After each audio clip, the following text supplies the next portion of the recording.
Our tour of the island moves east now to Suffolk, specifically to the hard-hit areas of Lindenhurst and Babylon. For most, Sandy is now a distant memory, but sadly, there are some who are still living with the storm's wrath. Fios 1 Sherry Richardson has their story. Lynn Ferrandino has lived in Lindenhurst since she was 3 years old. When Hurricane Sandy flooded her home, she thought she'd be okay. I have good insurance. I've had flood insurance 40 years we've been here. And flood insurance paid for a lot, but of course not everything.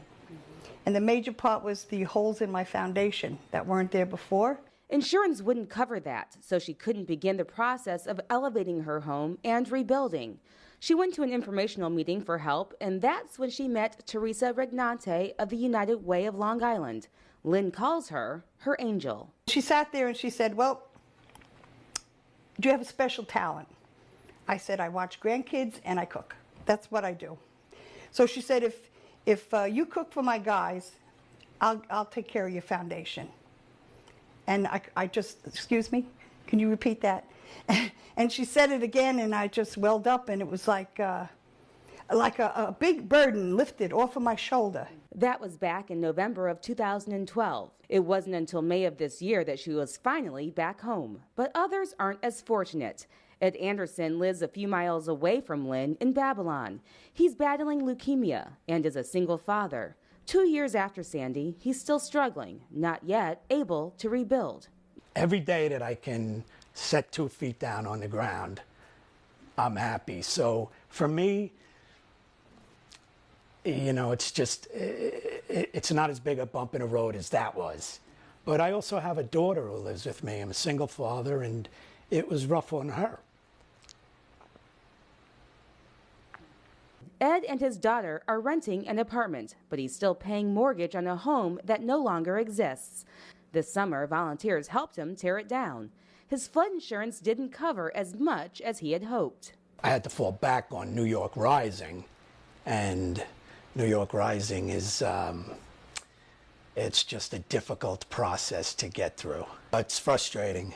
It's just, it seems like a never-ending battle. Right now, he's still waiting for funds. Knowing from the cases of people who are back in their homes and people who aren't in their homes, and the best way to describe this is everything is a snowflake for Long Island. Meaning every case is different. Take, for instance, Carmela Cesante. She says her bank put her in a program where instead of paying her mortgage, she could use that money to make repairs. Now she says her bank wants to collect. I don't want to lose my home. I don't want to go anywhere. No, now we're going to foreclose. So now that you put all your money into fixing it, they want to foreclose. What do you do? Experts say navigating through all the rules and regulations can be stressful. So much so, some people are dealing with post-traumatic stress disorder. For more individuals than not, they have not yet been able to put all the pieces back together because the recovery, the impact has been so significant and so complex. And so we're working with our partners who are already serving children that may, you know, get nervous when it rains. If they see the water coming up, they have anxiety again about what happened and what transpired 2 years ago. Village officials say they are doing everything they can to help their residents. We just extended our period of time for building permits and not charging families for them.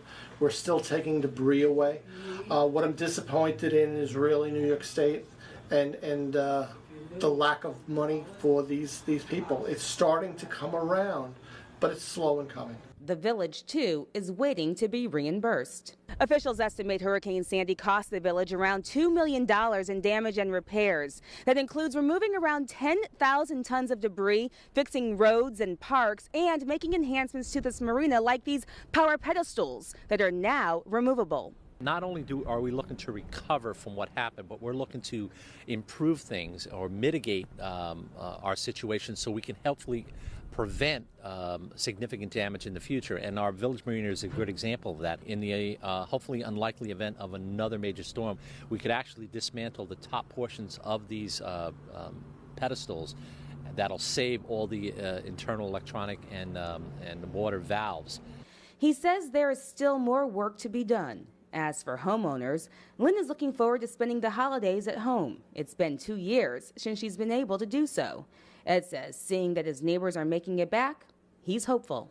I'm extremely happy for everybody, and I know it's been a long struggle for everybody. It hasn't been easy for, I don't think, one person. So I'm very happy, and yes, it does give me hope. On this, the second anniversary of Sandy, community leaders urge those who were not impacted to remember that there are many people still in dire situations and that you can help by donating or volunteering your time. And for those individuals that have been impacted directly by the storm and have not yet come forward for whatever reason, that there is help out there and that there are people committed to seeing you through your recovery. For more information on where to go for help or how you can help, go to our Long Island Facebook page. In Lindenhurst, Sherry Richardson, Fios 1 News.